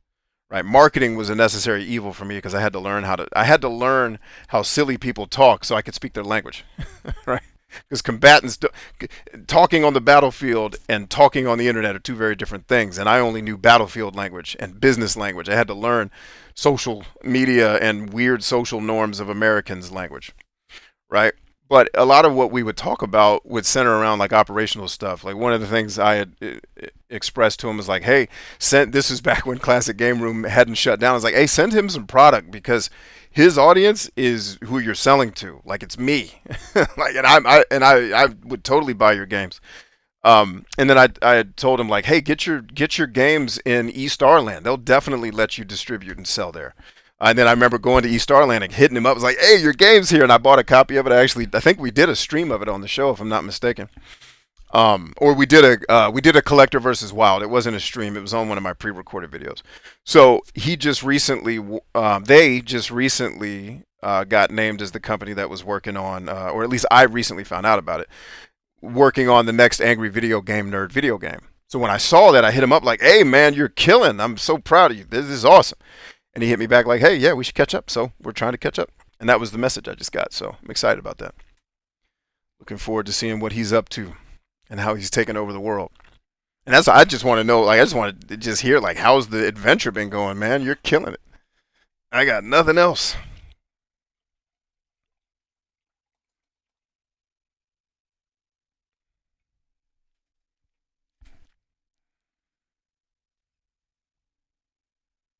Turbo says, "I hear you be on the anxiety. I still have it when going to engage the X on anything, as you should. But when it happens, I perform as I prepare." Yeah, that anxiety is very appropriate because you have a history of experiences that tell you, "Hey, this may not go great. This may come with pain." So that anxiety is appropriate. That's good. I mean, it's not good that you're in pain, but it's good that anxiety is doing its job and getting you ready for those situations.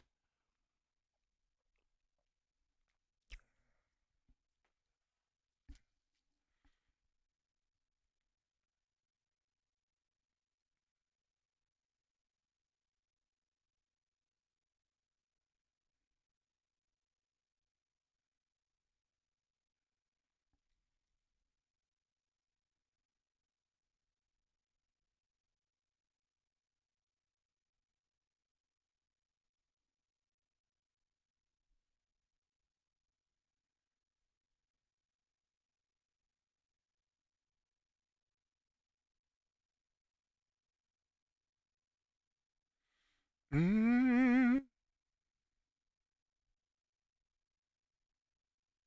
Turbo goes on to say, "Right now, my daughter has noticed anxiety triggers in a setting, was fleeing, and is now staying a bit to try and learn from it." Okay. Tag says, "I've experienced countless times that the anxiety let off after the situation or event that has been causing me the stress actually begins." Right. Then the battle fervor kicks in, and I just take care of business. Amen and amen. Victoria says, "Our body can't tell the difference between fear and excitement, and I feel like anxiety falls in this." To a degree, I think there's something there.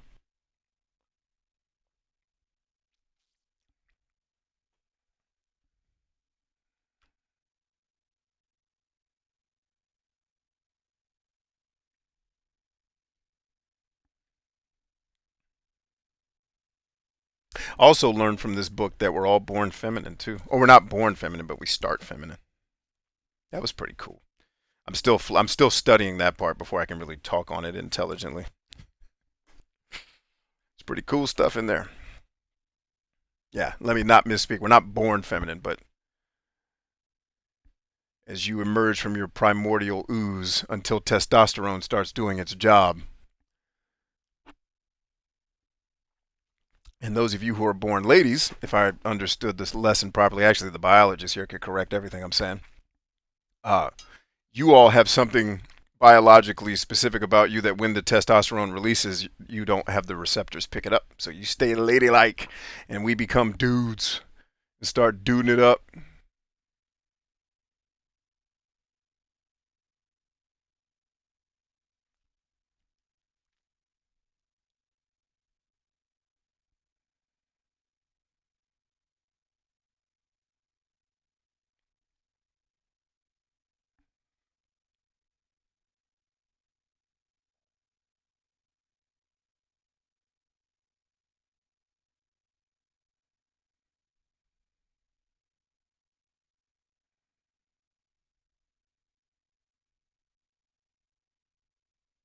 I like Ryan's analogy. That's pretty cool.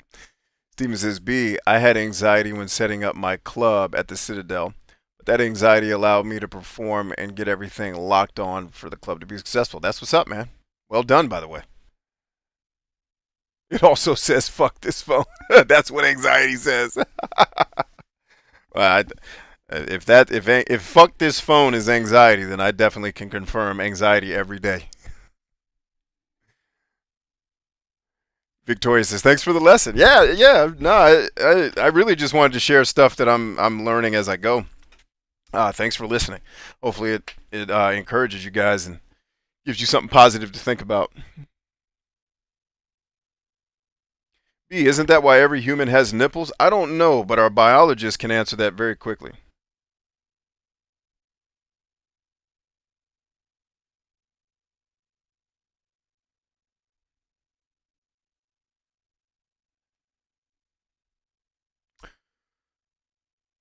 Sean Mackey says, "Hey man, I know this is off topic, but I got the job I interviewed for. That's not off topic. Dude, this show is about you. What you have going on in your life is not off topic. That's why I do the show. Great job. Congratulations, everybody. Let's give it up for Sean Mackey, y'all. Put your hands together. Love it, man. Congratulations. Keep killing." Suba says, "I get a high degree of anxiety before I do any kind of public speaking." Right on. Interview or group meeting. But I've known since high school I kill at meetings and it quickly dissipates. Cool. I could imagine you would kill at meetings.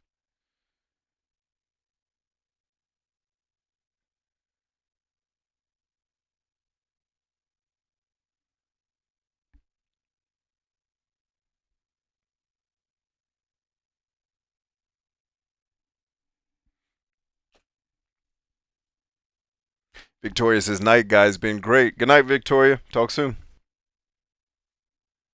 And thank you for coming out. We're blessed to have had you.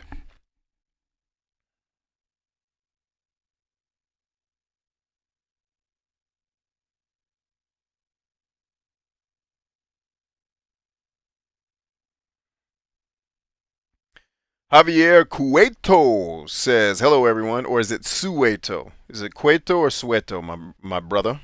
My brother Javier. Hello, everyone. Happy to be here. We're happy to have you, man. Welcome.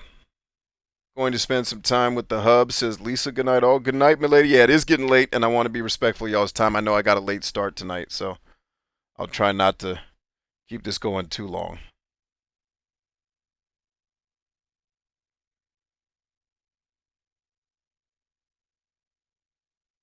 Hey, Ursula's here. Look at her sneaking in.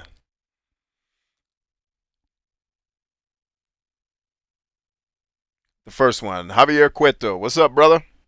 Welcome to the place. We're glad you're here. Well, that's all I had for that part of the talk, and we did the question for the night. Oh, I forgot to give you guys today in history. On this day in history, 1929, mobster Bugsy Siegel, who was 23 at the time, weds his childhood sweetheart, Esta Krakauer, or Crackerer. I don't know how you say her name.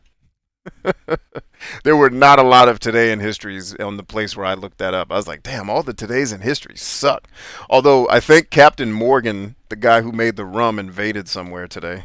Like his first murdering thing happened today. And now you drink rum because of murderers. Excellent. And I have no idea if that's true. I just saw the guy's name was Morgan and he was a pirate and I assumed he was Captain Morgan. Because why wouldn't he be? Because why wouldn't he be? Get back into the game, shall we?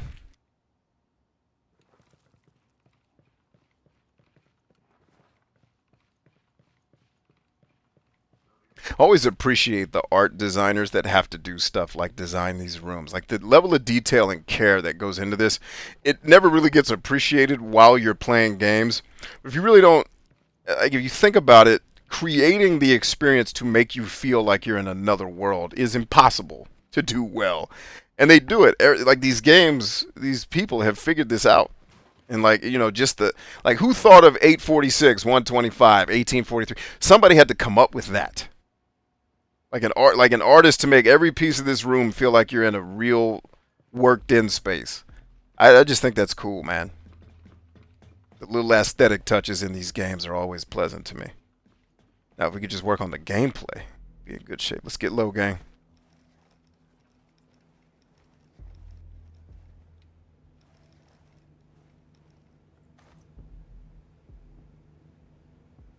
Okay, here's how we're gonna do this. Y'all take the far side of the room. Moving there. I'll take the short. Roger. Moving. Dragon? Roger. Moving to the target. Understood.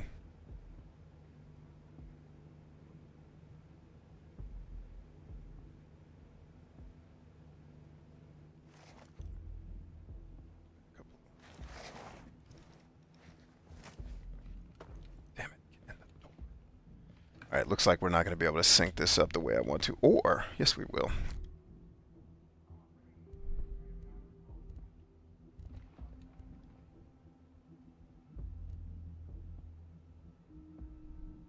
Okay, that's what I want. Yeah, right there, please. Your elements and set in over there. Copy. On our way. Tag says, alright, y'all. I wasn't going to record and upload a video today because of all the mishaps I had yesterday, but I'm going to rob myself and stand in my own way. I've got to go work. Love y'all. See you soon. Take it easy, man. We're going to be wrapping up here shortly, too, so don't worry about missing anything. Roger. Moving to target. Moving in on hostile. Moving to position. Same here. Set here, boss. One on. Hostile slipped away. No, he didn't. He didn't move. You slipped away, ho. Nothing to report. Raj, quiet here too. You guys suck.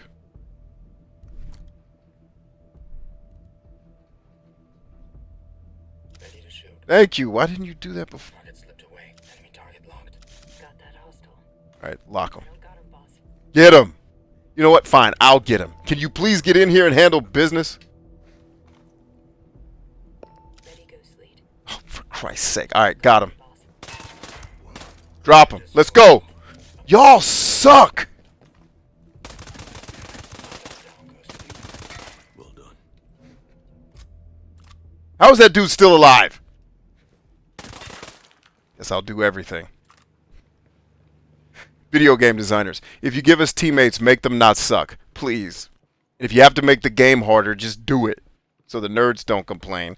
Or don't give me teammates if I have to do everything. Now, admittedly, this was a hard situation to try what I was trying to do, but damn.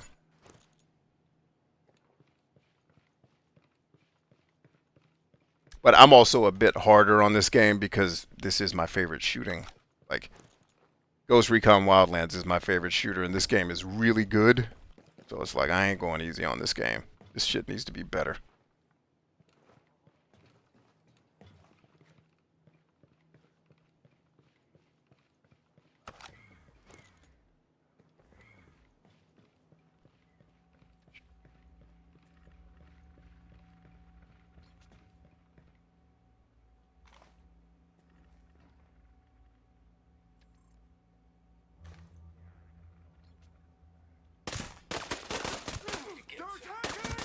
Butt cheek kill.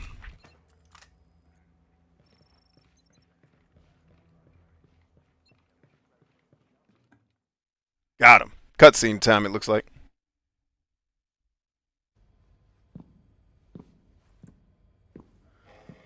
I remember this scene. This is funny.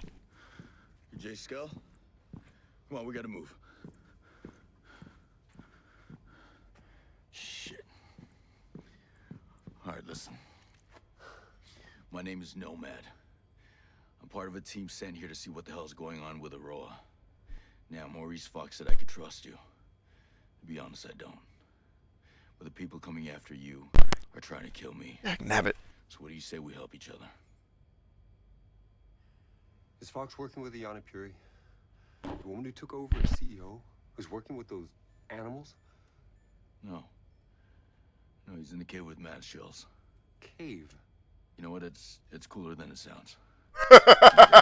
Well written, writers. It's cooler than it sounds. Let's go. We gotta move. By the way, the writing in this game is pretty good, too. I don't know if I mentioned that. The writing's pretty good. All of this. Or maybe the acting's better, I should say. The guy who plays Nomad does a good job.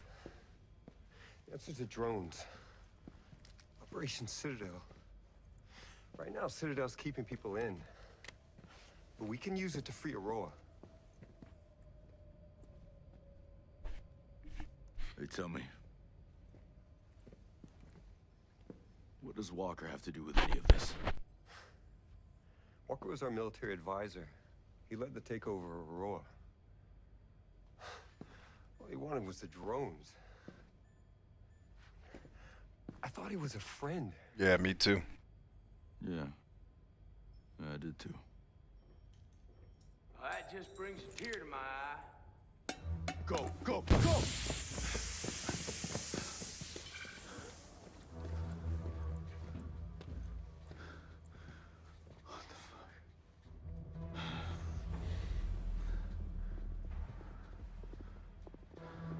Walker. Josiah. It's good to see you, Nomad. Glad that you're still above ground. No thanks to your lack of trying. You have to know this is not personal. He has a reason for being here, and it makes sense. Josiah, don't be an idiot. That man is a traitor. He's a revolutionary. And we have a plan to make the world better. No, you killed my soldiers. You killed Weaver.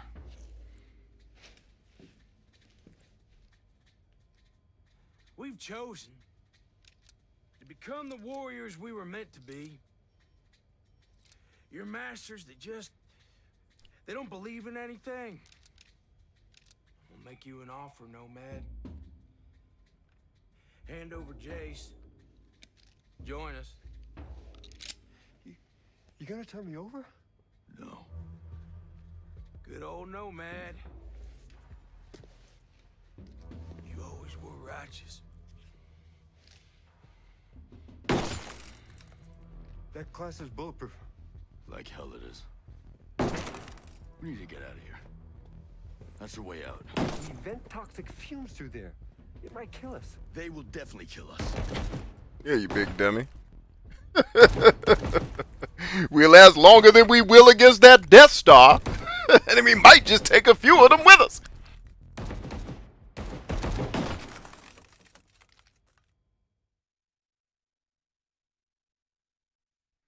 Well, at least we got to see that cutscene too for the show. Because if we keep doing this game, at least you haven't missed one of the more important story segments so you can understand what's happening. You've missed some parts, but they are important, but the blanks will get filled in. So, good stuff. See, Flames says COVID's kicking his ass. Hang in there, Flames. You're going to make it. You're going to make it, dog. You know that. Wait, stop what? What are we stopping? Oh, him. The guy that made this camera, I love you. I love you, man. Nothing but love for you. She's probably a lady. The lady who built this camera, right? Because ladies be understanding nuance better than men and be finding them details that make shit tight. The lady that made this, right? I don't know. Somebody made it. Whoever made it. The dolphin. I really don't give a fuck what or whom or what made it. I'm just glad it's here. All right, J Scale. Let's move out, homie.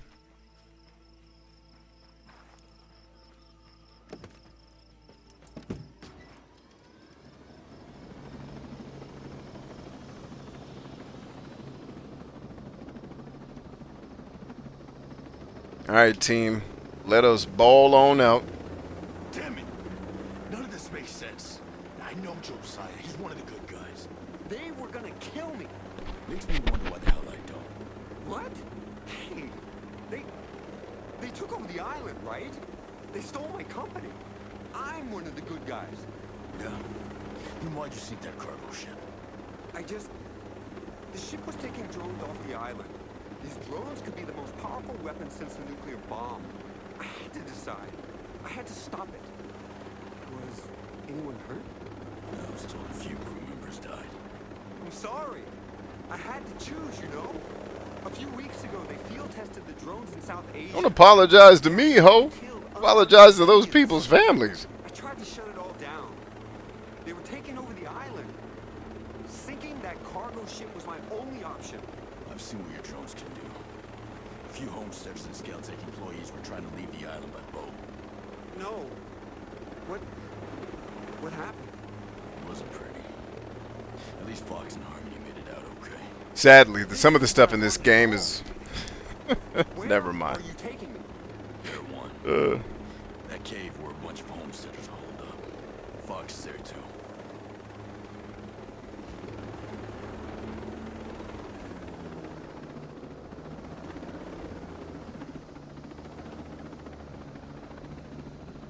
Hey, where'd my curling truck go? Man, y'all took the curling truck? It's terrible, man. They took the brother's curling truck. I worked hard to get that curling truck in that place. And this game really captures dusk very well and how hard it is to see at dusk. Good job. Another game that does that well is Got Sentinel on. Dying Light. Captured the lighting in Dying Light in that deserty town. Like there were times where I started having like war memory flashbacks, like playing the game, like, oh shit, this looks familiar. Like how whoever did the art in that game was too good at it. I was like, this immersion's too much. Man, flashbacks to places I've been before. Like, what is this? This game isn't even a real place. You think this was how things were gonna go when Sentinel came in?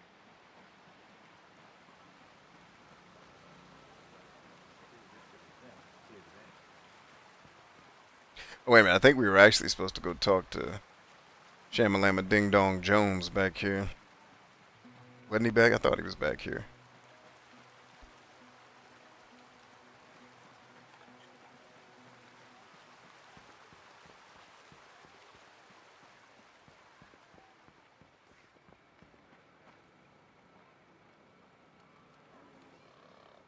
Oh, wait. 64 meters back that way. You mean to tell me I came to the wrong place? Is that what this thing's about to tell me? Probably. Yep. Surely is. I guess I was supposed to take him. It doesn't really matter. I'm not going to finish this story part before we end the show, so it's not a terribly big deal. What I should be doing right now is checking the stupid map to figure out where exactly I am supposed to be going. Because clearly... Oh, so there's this... That's right. I was supposed to take him... I forgot Homeboy was out there. He did not come back to Erewhon yet. But he will. He will.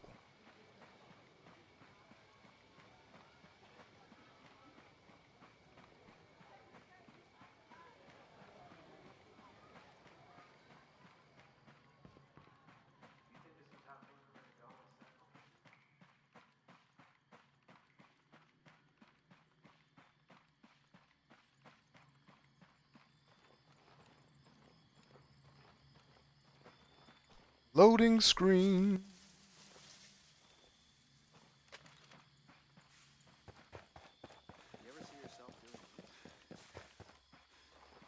All right. So we'll leave off here. And we'll take the last comments. We'll get y'all up out of here in a timely fashion. Oh man, I thought I got all this water out of here. I did not. Now the mouse don't want to work right.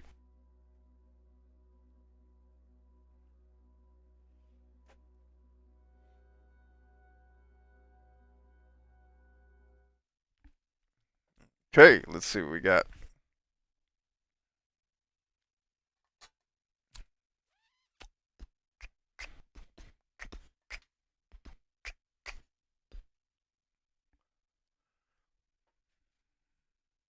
iFlame says, thanks guys, I'm ready to get back into the swing of things. I can dig it, man. Well said.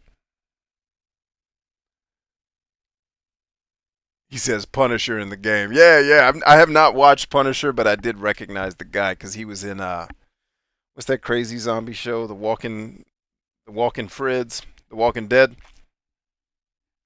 He was crazy in that show. He was a good ass actor though. I was like, dang, this dude's a beast.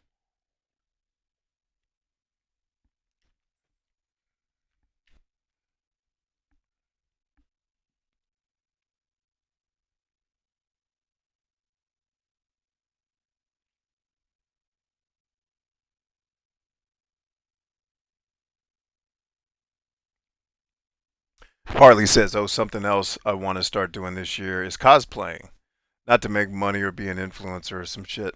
Just to enjoy myself and do something creative. Yeah, that's cool, man. Who do you want to cosplay as? Who are your go-to folks?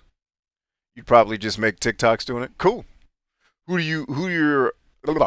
are the people you would cosplay as? Is what I'm trying to say. My brain often moves faster than my mouth can keep up. Cap says, good night, Bryant. Great show, and see y'all tomorrow. Yeah. Great show on you guys. Thank you for being here. Thanks for making it great.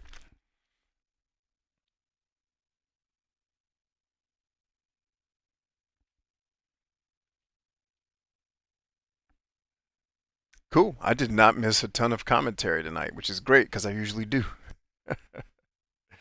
Excelente. But other than that, the last check-in, making sure everybody's good to go. I know everybody's facing their, your own challenges and whatnot, but as long as you're pushing through them and you're not out there suffering. Pain is mandatory, suffering is optional, right? So if there's anything we can do to alleviate any suffering you guys have going on, be sure to connect on Discord and let somebody from our community help you out if we're capable of helping you. And sometimes the only help we can render is just to be a listening ear. And sometimes that's more than enough. Either way, I love you guys very much.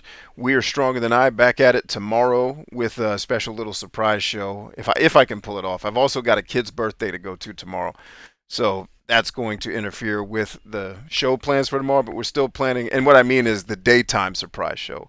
We'll probably still do our regular evening game therapy, but our daytime show, there may be a surprise daytime show on there with 2 special guests. So love you guys much. Catch you mañana. Peace.